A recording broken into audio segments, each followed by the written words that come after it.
नमस्कार. TV next मराठीमध्ये मी ज्योती आणि माझ्या बऱ्याच महिला मैत्रिणींचं असं म्हणणं आहे की पावसाळ्यात मेकअप करताच येत नाही. जरी मेकअप करून गेलं तर तो धुवून जातो. वॉटरप्रूफ जरी वापरलं तर तो केकी दिसतो आणि बरेच असे प्रॉब्लेम आहेत की ज्यामुळे त्या पावसाळ्यात मेकअप न करताच गेलेलं बरं असं त्यांचं म्हणणं आहे. पण त्यांच्या या प्रश्नाचं उत्तर देण्यासाठी मी आज इथे घेऊन आले आहे त्यांच्याच सारख्या एक मैत्रीण आणि त्यांना आहे मॅडम तुम्हीच जर सांगितलं तुमच्या डिग्री बद्दल तर बरं होईल. म्हणजे त्यांची खात्री पटेल की आपण एका एक्सपर्ट बरोबर बोलतोय आणि त्या जे सांगतात त्यामुळे आपण पुढचा मेकअप अगदी पावसाळ्यात निवांतपणे करू शकतो आणि तो जाणार नाही. नमस्कार, माझं नाव स्नेहल चौधरी आहे. मी एक सिडेस्को सर्टिफाईड मेकअप आर्टिस्ट आहे. माझं स्पेशलायझेशनच मेकअप मध्ये केले मी. माझं एक सलॉन आहे जे मी राजारामपुरीत रन करते. तर पावसाळ्यात मेकअप करणं हे मस्ट आहे. आपल्याला सगळ्यांनाच मेकअप करावाच लागतो. पण पावसाळ्यात भरपूर जणांना हा प्रॉब्लेम आलाय आणि माझे कस्टमर्स ही म्हणतात की लाईक मेकअप आमचा टिकतच नाही. पावसात भिजलो की मेकअप आमचा निघून जातो. पण असं नाहीये. प्रॉपर टेक्निक आणि प्रॉपर प्रोडक्ट्स वापरले तर पावसाळ्यात काय स्विमिंग पूल मध्ये पण मेकअप जात नाही. बरं, तर मग काही समज गैरसमज आणि चूक की बरोबर असं लोकांचं म्हणणं आहे ते मी तुम्हाला थोडक्यात विचारते. ते फक्त चूक की बरोबर तुम्ही मला सांगा. हो हो. पावसाळ्यात मेकअप करता येत नाही. चूक. पावसात मेकअप धुवून निघतो. चूक. मेकअपचे प्रोडक्ट हे उच्च दर्जाचे किंवा महागच असावेत. अजिबात नाही. बजेट फ्रेंडली मेकअप मध्ये पण खूप चांगला प्रोडक्ट्स मध्ये पण चांगला मेकअप होतो. कमी किमतीचे किंवा चीप क्वालिटीचे प्रोडक्ट स्किनला नुकसान करू शकतात. हो. चीप क्वालिटीचे प्रोडक्ट्स वापरले तर स्किन डॅमेज भयानक प्रमाणात लॉंग टर्मला होऊ शकते. स्किन रॅश येऊ शकते. इन्फेक्शन्स होऊ शकतात. म्हणून भले तुम्ही लो बजेटचे प्रोडक्ट जरी वापरा पण ते चांगल्या क्वालिटीतले वापरा. ओके. फक्त फाउंडेशन, लिपस्टिक आणि काजल ह्याच्याने पूर्ण मेकअप करता येतो. हो. मेकअप दीर्घकाळ टिकण्यासाठी मेकअप करण्याआधी चेहऱ्यावर बर्फ फिरवावा. हो, हे आहे. खूप ट्रेंड आहे की बर्फ फिरवावा वगैरे. ज्यांचे स्किनवरती ओपन पोर्स असतात, ऑइली स्किन टाईप असते, त्यांनी स्पेसिफिकली फिरवावा. कारण की कसं होतं, बर्फ फिरवल्याने ऑइल कंट्रोल होतो आणि एक आपल्याला स्किन स्मूथ होते. ओके. जेणेकरून आपण फिरवा. मेकअप झाल्यावर मेकअप सेटिंग स्प्रे वापरलाच पाहिजे. हो, जर तुम्हाला तो लॉंग लास्टिंग करायचा असेल तर. ओके. मेकअप रोज केल्यास त्वचा खराब होते. जर तुम्ही त्याचे आफ्टर केअर केला, रोजच्या रोज मेकअप काढणे व्यवस्थित आणि स्किन प्रिपरेशन करणे किंवा स्किन मेकअप काढल्यानंतर स्किनला थोडस हायड्रेटिंग करणे, मॉइश्चरायझिंग करणे ही काळजी घेतली तर रोज करू शकतो. ओके. प्रत्येक वेळी मेकअप करताना सनस्क्रीन लावणं गरजेचं असतं. चूक की बरोबर? चूक. सनस्क्रीन लावणं मस्ट नाहीये. ओके. मेकअप काढल्याशिवाय झोपल्यास त्वचेला त्रास होतो. हो. डार्क स्किन साठी फक्त लाईट शेडच वापराव्या. अजिबात नाही. मेकअप ब्रश दररोज स्वच्छ करणं गरजेचं नाही. चूक आहे हे. रोज करा. प्रत्येक वेळी तुम्ही मेकअप जरी सकाळी एक 15 मिनिटचा जरी मेकअप करत असाल तो ब्रश क्लीन केल्याशिवाय टेबलवर ठेवायचाच नाही. मेकअप क्लेन्झर्स येतात की स्प्रे फॉर्म मध्ये येतात. तुम्ही जस्ट त्याला ब्रशवर स्प्रे करा, टिश्यूला वाईप करा आणि ठेवून द्या. एक हॅबिट ही राहिलीच पाहिजे. मेकअप कन्सिलर फाउंडेशनच्या आधीच लावलं पाहिजे. ड्यूई आहे हे किंवा हो किंवा नाही म्हणता येत नाही. कारण की कन्सिलर आपण जर करेक्शन साठी वापरत असेल तर फाउंडेशनच्या आधी, हायलाइटिंग साठी वापरत असेल तर फाउंडेशनच्या नंतर. ही टेक्निक आहे बेसिकली. प्रत्येक स्किन टोन साठी एकच फाउंडेशन वापरता येऊ शकतं? नाही. मेकअप फिक्सरचा वापर केल्यास मेकअप जास्त वेळ टिकतो. हो हो. प्रत्येक वेळी पूर्ण फेस मेकअप करणं आवश्यक असतं? नाही. नुसतं काजळ आणि लिपस्टिक लावून सुद्धा एक छान मेकअप होऊ शकतो. मेकअप मुळेच आपण सुंदर दिसू शकतो?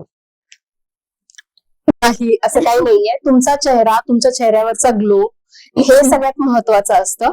मेकअप हा एक फक्त कला आहे जे तुमचे फेशियल फीचर्स असतात त्यांना हायलाइट करायला, आपण एनहान्स करायला वापरतो. बर, आता मेन मुद्द्याला आणि डीप मध्ये जाऊया. आपला विषय आहे पावसाळ्यात टिकणारा मेकअप. मग पावसाळ्यात टिकणारा मेकअप हा कोणत्या प्रकारचा असू शकतो?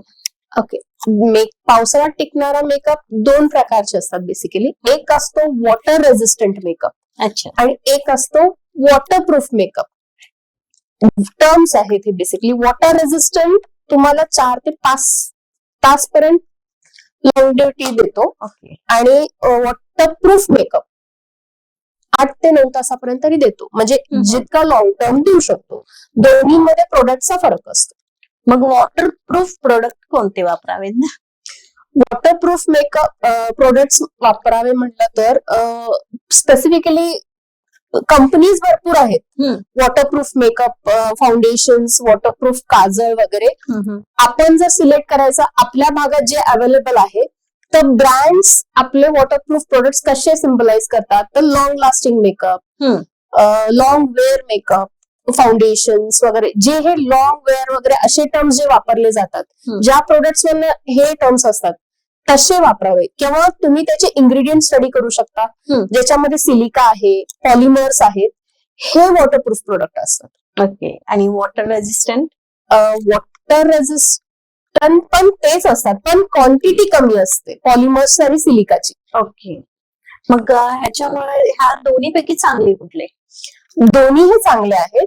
फक्त आपली गरज काय आहे हे बघायला पाहिजे की आम्हाला आता सपोज नाईट इव्हनिंगचे मेकअप्स वगैरे आहेत किंवा ब्राईटचे मेकअप्स आहेत ते आम्ही वॉटरप्रूफ काइंड ऑफ करतो, कारण की ते रडतात, ते स्वेट होतात. ते जेव्हा अग्निकुंडासमोर बसलेले असतात तर त्यांना खूप प्रमाणात हीट मिळते, लाईटची हीट असते. मग त्यांना आम्हाला लॉंग लास्टिंग मेकअप करावा लागतो. पण हाच वे की तुम्ही आता एव्हरीडे पण तुम्ही वॉटर रेझिस्टंट करू शकता, कारण की तो तुम्हाला 4-5 तासानंतर तुम्ही रिटचअप करू शकता. अशा टाइपचे जेव्हा मेकअप्स असतात तर बेसिकली कन्सल्टेशन मध्ये हे सगळं येतं की आता तुम्हाला किती तासानंतर मेकअप चेंज करायचा आहे, किंवा आम्हाला दुसरा मेकअप करायला वेळ मिळत नसेल तर आम्ही टचअप्स करू शकतो. हे असं असतं बेसिकली. आता आमच्या प्रोफेशन मध्ये मी करते ब्रायडल मेकअप, पण मेकअप्स भरपूर लोक करतात. इन जनरल आता आपण शूट्सला जातो, ट्रेंडिंग आहे, इंस्टाग्रामला आपण रील्स बनवायला जातो, तेव्हा वॉटर रेझिस्टंट वापरू शकतो आपण. अच्छा. म्हणजे waterproof makeup basically long lasting साठी असतात, जेव्हा पाण्यातले शूट्स असतात किंवा ब्रायडल शूट्स असतात तेव्हा. ओके.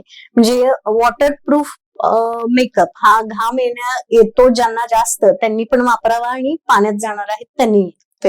ओके. पावसाळ्यात स्किन ऑइली होते तर बेस मेकअप कसा करावा? पावसाळ्यात स्किन ऑइली खूप होते कारण की तेव्हा ह्युमिडिटी खूप वाढलेली असते. तर बेसिकली आपण थांबवू नाही शकत ऑइल रिपीट करणं. पण जसं वॉटरप्रूफ प्रोडक्ट्स वापरले, जसं आपण आधी विचारलेलं तुम्ही की बर्फ वापरावा का, हे टेक्निक्स वापरून आपण करू शकतो. ओके. डेली वेअर मेकअप साठी कोणते हलके प्रोडक्ट योग्य आहेत? डेली वेअर मेकअप साठी वगैरे बेसिकली लाईट वेट फाउंडेशन्स किंवा फक्त बीबी क्रीम, सीसी क्रीम असे जे प्रोडक्ट्स आहेत डेली यूज करू शकतो आपण, कारण की हे काय असतं मॉइश्चरायझर मध्ये असतो हा. सो मी आता ते मूज फाउंडेशन बद्दल ऐकलेलं आहे, तो काय प्रकार आहे? मूज हा फाउंडेशन जो आहे हा पण एकदम लाईटेस्ट वेट असतो. बेसिकली ड्राय स्किन पेक्षा ऑइली स्किनला जास्त प्रिफर्ड असतो. Okay.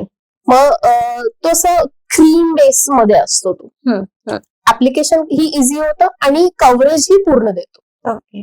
As compare to liquid foundation. ते लॉंग लास्टिंग असतं का? हो, 3-4 तास ते इझिली देतात. ओके. पावसाळ्यात मेकअप लॉंग लास्टिंग राहण्यासाठी कोणती विशेष टिप्स सांगाल? बेसिकली जसं आता आपण डिस्कशन्स मध्येच आहोत तर बर्फ आधी लावा, वॉटरप्रूफ प्रोडक्ट्स वापरा, मग स्प्रे वापरा, त्याच्यानंतर ना काही आफ्टर केअरचे प्रोडक्ट्स वगैरे किंवा टचअप साठी वगैरे कॅरी करा, जे तुम्हाला मेकअप जर स्वेट झालं, ऑइल सुटले किंवा पाण्यात हे झालं तर तुम्ही टिश्यूने थोडं डॅप करून टचअप करा तिथल्या तिथं. म्हणजे मेकअप बेस आलात नाही, पण जिथं स्वेटिंग पार्ट आलाय तिथं तेवढं टचअप्स करायचे. ओके. मेकअप करताना पहिल्यांदा प्रायमर, मग कन्सिलर, फाउंडेशन, त्याच्यानंतर परत कॉम्पॅक्ट पावडर, ह्या स्टेप आल्याच पाहिजेत का? जर तुम्ही एक लाईट मेकअप करत असाल तर तेवढे स्टेप्स फॉलो करायला होत नाहीत बेसिकली. जर आता प्रॉपर डेली यूजचा मेकअप जे करतात, लाईक आपल्या भगिनी वगैरे यांना करायचं असेल, ऍटलिस्ट मेन प्रोडक्ट आहे की तुम्ही सीटीएम केलं पाहिजे. क्लिन्झिंग, टोनिंग आणि मॉइश्चरायझिंग ओके. हे मस्ट आहे. तुम्ही भले कुठलाही मेकअप करा किंवा करूही नका, नुसतं काजळ लिपस्टिक जरी लावत असेल तरी सीटीएम हे कंपल्सरी आहे. त्याच्यानंतर ना एक ऑप्शन येतो की तुम्ही प्रायमर लावा किंवा नाही लावा. प्रायमर एक कोटिंग क्रिएट करतं बिटवीन आपली स्किन आणि मेकअप. म्हणजे जे मेकअप मधले जर चुकून तुम्ही चीप क्वालिटीचे प्रोडक्ट्स वापरतात ते आपल्या स्किन मध्ये एंटर नाही केले पाहिजे, त्यासाठी ते प्रायमर. मग आपण हे काही पार्ट्स मध्ये, काही मेकअप मध्ये स्किप करू शकतो. त्याच्यानंतर जर तुम्ही डेली साठी बीबी क्रीम वगैरे हे डायरेक्ट मॉइश्चरायझर नंतर तुम्ही अप्लाय करू शकता. ओके. बीबी क्रीम पण प्रायमर हा मस्ट आहे का? प्रायमर मस्ट आहे खरं म्हटलं तर. कारण की प्रायमर काय करतं, तुम्हाला जसं मी सांगितलं की एक बॅरियर क्रिएट करतं. आपल्याला जसं पेंटिंग करायचं असेल तर क्लीन कॅनव्हास पाहिजे, तर हे प्रायमर हे ते काम करतं. ओके. क्लीनपणा देतो. मग परत स्किनला एक बॅरियर करतं, हायड्रेट करतं. बरेचसे प्रायमर्स आहेत जे हायड्रेशन देतात, तसेही आहेत. बरेचसे आहेत जे मॅट फिनिश मध्ये आहेत, तर तसेही प्रायमर्स आहेत जे ऑइली स्किनला मॅट फिनिशचे प्रायमर्स वापरतो. ड्राय स्किनला रेडियंट ग्लो वाले प्रायमर करतो. जर आपल्याला स्किन ड्राय झाली असेल, डिहायड्रेटेड असेल आणि आपल्याला मेकअपच्या आधी नॅचरली ग्लो पाहिजे पण आपण फाउंडेशन वापरणार नाहीये, ते मेकअप करतोय, प्रायमर मध्येच ते आता आलेले आहेत, सिलिका ग्लो असणारी वगैरे. सो तसेही प्रायमर्स लावले आपण आणि नुसतं एक कॉम्पॅक्ट बेस लावला आणि लिपस्टिक आणि काजळ केलं तरी मेकअप छान दिसतो. मग तुम्ही ते प्रिफर करू शकताय का?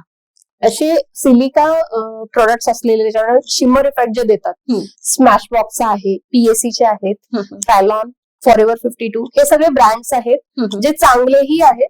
व्हेरियंट आहेत स्मॅश बॉक्स किंवा हे पीएसी, बजेट फ्रेंडलीही आहेत किंवा हाय रेंजची आहेत. हा, तेच महत्वाचं आहे की ते बजेटमध्ये पण असले पाहिजे आणि रेग्युलर वापरल्यानंतर त्याचा त्रासही नाही झाला पाहिजे. एक स्पेशल टिप देऊ शकते मी, जे मी स्वतःला करते. कारण की मी रोज सलून चालवते, मी रोज मेकअप करतेच असं नाही. मला ते कधी कधी स्किनला ब्रीथ व्हायला सोडावं लागतं की लाईक आज माझा नो मेकअप डे आहे. त्या दिवशी मी काय करते, मी प्रायमर वापरते फक्त.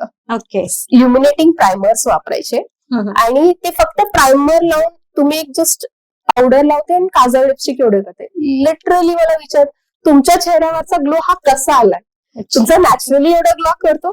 फ्रँकली मी सांगून टाकते की नाही, हा प्रायमरचा इफेक्ट आहे. ते माझ्याकडनं बरेचसे असे तुमचा दाखवा तुमच्याकडे कुठला आहे हे होत. तर सगळ्यांनी असे इल्युमिनेटिंग प्रायमर्स एखादं तरी घ्यावं. फेसेस मध्ये पण खूप चांगले आहे. फेसेसचा पर्सनली मी वापरते, तर तेही ट्राय करू शकता तुम्ही. ओके. आता हे झालं प्रायमरचं, पण प्रत्येकाची स्किन टाईप हा वेगळा वेगळा असतो. आता माझी स्किन खूप सेन्सिटिव्ह आहे, अशा वेळेस प्रायमर कुठला असावा किंवा फाउंडेशन कुठला? क्लिनिकचं जे प्रोडक्ट्स आहेत प्रायमर ते खूप चांगलं आहे सेन्सिटिव्ह स्किनसाठी. आणि मॅक आहे, तेही आहे जे तुम्हाला साईड इफेक्ट्स काय देत नाहीत किंवा रॅश वगैरे आणत नाहीत. मॅक आहे, हे सगळे ब्रँड्स आहेत. सेन्सिटिव्ह स्किन साठी जो प्रायमर असतो तोच ऑइली स्किन वाले, ड्राय स्किन वाले वापरू शकतात का? वापरू शकतात. सेन्सिटिव्ह स्किन वाले बेसिकली ते असे बनवलेले असतात की ते तुमच्या स्किनला इरिटेट नाही केलं पाहिजे, डॅमेज नाही केलं पाहिजे. तो सेन्सिटिव्ह स्किनचे प्रोडक्ट्स जे आहेत ते आपण नॉर्मल स्किन टाईप मध्ये ऑइली किंवा ड्रायला वापरू शकतो, पण ऑइली किंवा ड्राय वाले सेन्सिटिव्हला नाही वापरू शकत. ओके. प्रत्येक त्वचेच्या प्रकारानुसार मेकअप हा वेगवेगळा असू शकतो का? ऑइली स्किनचं कसं असतं, जर आपण स्किन ऑइली असेल तर मॅट फिनिश मधले प्रोडक्ट्स वगैरे वापरायचे. मॅट प्रायमर, मॅट फाउंडेशन, जेणेकरून ऑइली स्किनला ऑइल कंट्रोल वाले प्रोडक्ट्स असतात. ड्राय स्किनला ग्लूई फिनिश वाले वापरले पाहिजेत. सेन्सिटिव्ह स्किनला बेसिकली थोडे प्रोडक्ट्स कॉस्टलियर असतात, कॉस्मेटॉलॉजिस्टचे वगैरे हे जे, जसं क्लिनिकचं आहे. स्किनवर एक्सपेरिमेंट नाही करू शकत, त्यांना खूप पर्टिक्युलरली गोष्टी सूट करतात किंवा स्किन रॅश आणतात, कारण की सेन्सिटिव्ह स्किन वाल्यांना इंग्रेडियंट्सची फार अलर्जी असते. तर मग सेन्सिटिव्ह स्किनला एक्सपेरिमेंटाइज नाही करू शकत. अच्छा. प्रोफेशनल सिरीज मधलेच प्रोडक्ट्स वापरणे हे मेन आहे. ओके. प्रत्येक त्वचेच्या प्रकारानुसार मेकअपचे प्रोडक्ट किंवा आपण जे वापरतो ते सगळं वेगळं वेगळं असतं का? मेकअप करताना फाउंडेशन हा ऑइली स्किन वाल्यांसाठी किंवा ड्राय स्किन वाल्यांसाठी, सेन्सिटिव्ह वाल्यांसाठी सगळ्यांसाठी वेगळा असतो का? प्रोडक्ट सगळ्यांना स्किन टाईप प्रमाणे बदलतो बेसिकली, पण अच्छा. मेकअपचा प्रकार नाही बदलत. सेम प्रोडक्ट मी ऑइली स्किनवरही वापरू शकते आणि ड्राय स्किनवरही वापरू शकते.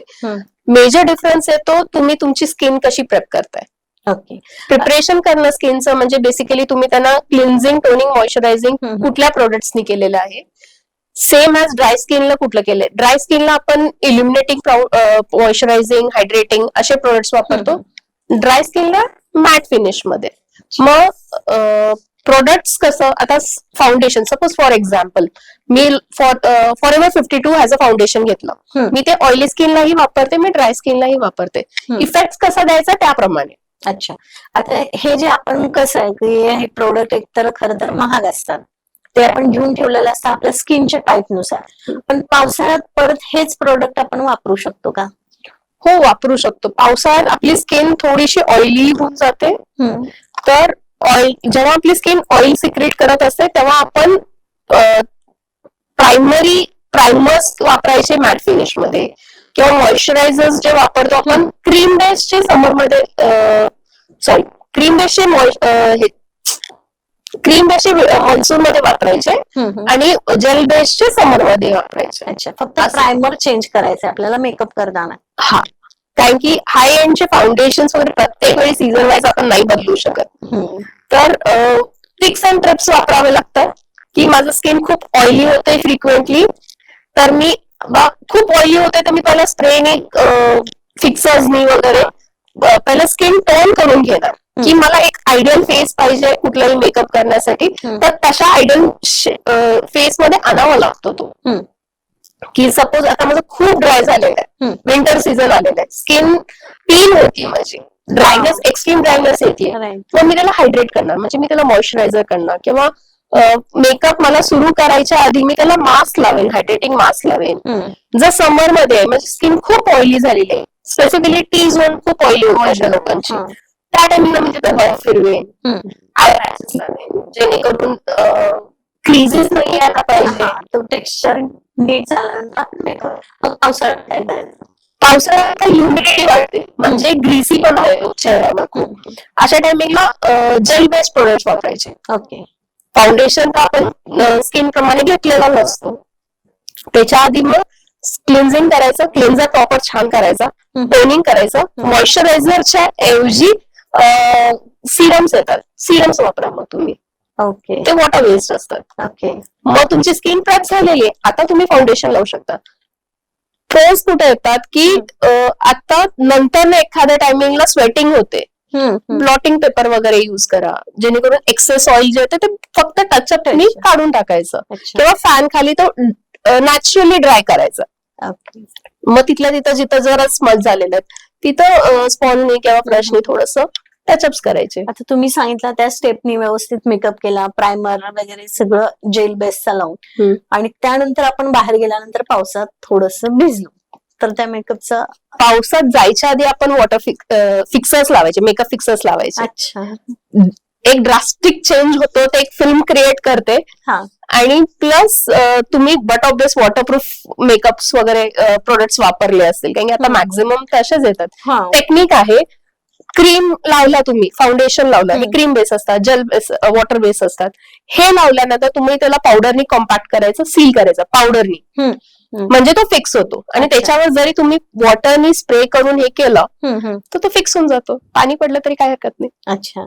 आता तुम्ही जे सांगितलं की वॉटरप्रूफ मेकअप हे केल्यानंतर बरेचदा ते काढण्यासाठी ना खूप मेहनत करावी लागते. ऑफकोर्स, कारण आपण तेवढं ते लॉंग लास्टिंग फिक्सिंग साठी केलेलं ऑइल बेस्ड, हायड्रेटिंग बेस्ड जे क्लिन्झर्स असतात त्यांनी पहिला मेकअप बेस पूर्ण काढून घेणे आणि मग फेस वॉश वापर करणे. काय असतं, आपण भरपूर वेळासाठी आपले स्किनचे पोर्स जे असतात क्लॉग केलेले असतात, बंद केलेले असतात, त्यांना श्वास घ्यायला यायला पाहिजे, म्हणजे ते आतनं पूर्ण क्लीन केलं पाहिजे. अच्छा. दॅट्स द रिझन की तुम्हाला एक कंपल्सरी म्हणतात कुठेही मेकअप जरी केला तर तुम्हाला आठवणीनं एवढ्या तासानंतर तुम्ही पूर्ण फेस क्लीन करा. अच्छा. नाही तर काय होतं, आपण मेकअप काल केलाय, दुसऱ्या दिवशी आपल्याला एखादं पिंपल उठलेला असतो. शक्यतो रात्री कंटाळा आला तर तो मेकअप पुसायचा म्हणजे कंटाळा केलाच जातो. मग मला असं विचारायचं होतं की हे वॉटरप्रूफ मेकअप जास्त करून तेल लागलं की निघतात, तर तेलाने ते क्लीन करू शकतात का? हो, तेलाने करू शकतात, कोकोनट ऑइलने करू शकतात, मिल्कने करू शकतात. प्रॉपर काढणे हे महत्वाचं. अच्छा. जरी तुमचा आता फेस ऑइली आहे, तुम्ही ऑइली काढत असाल, ऑलरेडी फेस ऑइली आहे, तुम्ही ऑइली काढत असाल, तुम्हाला ते वरनं ज्या ऑइली काढलंय तेही पुसून घ्यावं लागेल. हो. फेस वॉश करावं लागेल त्यासाठी. राईट. मग स्किन काय असतं, आपण कुठल्याही प्रोडक्ट जेव्हा आपल्या स्किनवर फेस वॉश किंवा हे सगळे प्रोडक्ट वापरतो, आपल्या स्किनचं पीएच लेवल हलतं. हा, बेस हलतो, म्हणजे तो टुवर्ड्स ड्राय जातो, ड्राय व्हायला सुरू होतं. हा. मग त्यासाठी मग आपल्या रेग्युलर मग जे आपण डेली यूज मध्ये वापरतो, सिरम्स, मॉइश्चरायझर्स, जे काही आपण वापरतो ते वापरलं पाहिजे त्याच्यानंतर. म्हणजे स्किन ब्रीथ करायला रात्री सोडलीच पाहिजे. कारण की आपली स्किन ही श्वास घेते. बरोबर आहे. बरं, हे सगळं झालं आता की मेकअप कसा करावा, कसा काढला पाहिजे. पण जेव्हा आपण मेकअप करून जातो बाहेर आणि नेमकं काहीतरी फंक्शन असेल, काय असेल, खाल्लं जातं, काही ना काहीतरी असं ऍक्सिडेंटली होतंय की तेव्हा मेकअप आपला पुसटचा जातो आणि ते सगळं विचित्र दिसायला लागतं, म्हणजे अर्धवट राहिलाय, पुसलाय. अशा वेळी आपल्यासोबत काय कॅरी केलं पाहिजे? हा, तो जेव्हा पण आपण कुठल्या पार्टीला जातो किंवा मला वाटतं आजकाल प्रत्येक मुलांच्या पॉकेटमध्ये हे असलंच पाहिजे. एक तर tissue, wet wipes, blotting paper जेणेकरून तुमच्या चेहऱ्यावर मेकअप केल्यानंतर एक्सेस ऑइल द्यायला असेल, ब्लॉटिंग पेपर म्हणजे करतो. दुसरी गोष्ट, आपण जे जसा त्याचा मेकअप केलाय त्याचे मिनी व्हर्जन्स घ्यायचे, म्हणजे ब्लश, लिपस्टिक्स, काजळ. कारण की जर कुठं स्मज झालं, आपण कुठे इव्हेंटला गेलो, काही होऊ शकतं. काय म्हटलं, कोण लहान पोरगं जरी आलं ते पिलं तरी ते स्मज होऊन जातं. सो अशा टायमिंगला तिथल्या तिथं टचअप्स करायला जे फाउंडेशन आपण निवडतो, कॉम्पॅक्ट वापरू शकतो. फाउंडेशन तर नाही कॅरी शकतो, म्हणजे थोडं हेवियर होतं ते, छोटं मिळणार. हा, छोटं मिळणार. हे म्हणजे तुम्ही फाउंडेशनचे असे आता बॉक्सेस मिळतात. अच्छा. आपण ब्राईड्सला देतो की लाईक आता मेकअप झालेला आहे तुझा 8 तासाचा, एवढा लॉंग लास्टिंग आहे, तर तिला एक छोटा सॅम्पल बॉक्स दिला जातो, ज्याच्यामध्ये एक लिपस्टिकचा एक स्पॅच्युला असतो, वॉन्ड असतो बेसिकली, आणि तिचं काजळचं थोडंसं एक दिलेलं असतं, आणि स्पॉन्ज वगैरे जे आपण हे करतो ते त्यांनाच दिलं जातं की हे तुम्ही वापरा. त्याच्यानंतर हे टचअप स्मज झालं तर तिथल्या तिथं कोणाला तर सांगून, हा एक आरसा पाहिजे की तिथल्या तिथं बघून आपल्याला लगेच करता येईल असं. हे बेसिक गोष्टी तरी पाहिजेच. त्याच्यानंतर एक्स्ट्रा मध्ये आपण फिक्सर्स किंवा फेस मिस्ट खूप चालतं. आता आपण ऑइली स्किन टाईपचे मेकअप्स वगैरे जसे असतात ना, कधी कधी काय होतं, थोड्या वेळाने बेस किंवा मेकअप हा केकी होत जातो. त्याला टचअप करण्यासाठी फेस मिस्ट असतात, आपण फेस मिस्ट करून तिथल्या तिथं करेक्शन करून बेस सेट करू शकतो वापस. म्हणजे बऱ्याचशा लोकांचा प्रॉब्लेम हा येतो की माझा मेकअप केल्यानंतर तो केकी झाला. काय होतं, मेकअप आर्टिस्ट त्यांना गाईड नाही करत की तुमचा मेकअप केकी झाला तर तुम्ही काय करत. कारण की एक मेकअप आर्टिस्ट किंवा कोणीही तुमचा मेकअप करू तर शकतो, पण बाहेरच्या एन्व्हायरमेंट मध्ये गेल्याने कसं रिॲक्ट होईल, तुमचा बेस कसा रिॲक्ट होईल, हे कंट्रोल नाही करू शकत. बरोबर. मग मला असं वाटतं की प्रत्येक मेकअप आर्टिस्टनं गाईड केलं पाहिजे प्रत्येकाला ज्याचा मेकअप करतोय की हे झालं तर हे करा, हे झालं तर हे करा. इन केस तुम्हाला काहीच नाही कळलं तर ऑन स्पॉट मला तरी कॉल करा, जेणेकरून मी तुम्हाला गाईड करेन त्या टायमिंगला की तुम्ही हे करा म्हणून. याच्या व्यतिरिक्त आय थिंक मेडिकली आता डॉक्टरकडनं प्रत्येकाच्या ह्याच्यावर विचारा, पण एक अँटी अलर्जिक गोळी असते ती पर्स मध्ये असावी. कारण की कॉस्मेटिक्स बरेचशा काय होतात, कधी कधी कोणाला रिॲक्ट होतात, राश येते, रिॲक्शन्स येतात. जेणे मग अशी एक गोळी ठेवावी की बाबा जर चुकून रिॲक्शन आली कुठल्या गोष्टीची नंतर, सेन्सिटिव्ह स्किन आहे, त्यांनी ती गोळी खावी. अच्छा, म्हणजे एवढी काळजी घेतली पाहिजे. हा, इन जनरल एवढी तर घेतलीच पाहिजे, कारण की आपण प्रेझेंटेबल राहतो, आपल्याला भरपूर गोष्टी आहेत, स्किनवर अप्लाय करतो वगैरे, तर एवढ्या गोष्टी तर केल्याच पाहिजेत. काय अजून छोट्या टिप्स देऊ शकताय जाता जाता आपल्या प्रेक्षकांना? हो. बेसिकली आता मी भरपूर सारे टिप्स दिलेले आहेत की मनसून मध्ये मेकअप कसा टिकवला पाहिजे. तर मेकअप कुठेतरी प्रोफेशनली 1 डे 2 डे तुम्ही ऑनलाईन पण आता अवेलेबल आहेत, इंस्टाग्रामला, टीव्ही चॅनल्सवरही दाखवतात. त्यांना एकदा बघून घ्या, तुमची स्किन टाईप समजण्याची प्रयत्न करा की लाईक ऍटलीस्ट तुम्हाला नाही कळत तर स्किन स्पेशलिस्ट आहेत जे स्किन अनलाइज करून द्यायला लागले आता. कोरियन टेक्निक्स आले आहेत की ज्यांनी मशीन्स मधनं बघून आपण तुम्ही स्किन अनलाइज होतीये, हेअर अनलाइज होते, असे एखादे सेशन्स करा. शक्यतो होममेड रेमेडीजला जाऊ नका, कारण की कसं असतं होममेड रेमेडीज मध्ये पण भरपूर सारे ऍसिड्स असतात. हा, त्याच्यामुळे सेन्सिटिव्ह कडे वळते. हा, सेन्सिटिव्हिटीकडे वळते स्किन. मग प्रोफेशनली जे आहेत मार्केट्स मध्ये अवेलेबल त्यांनी खूप मेहनत करून सगळी गोष्टी शिकलेल्या असतात. तर त्यांच्याकडनं एक्सपर्टीज कडनं घेऊन प्रत्येक प्रोडक्ट वापरा, हे करा. कारण की खूप सारे मेकअप आर्टिस्ट चालू तेही काढतात की सेल्फ मेकअप कसा करावा, हे सगळे सेशन्स मध्ये सगळं शिकवलं जातं.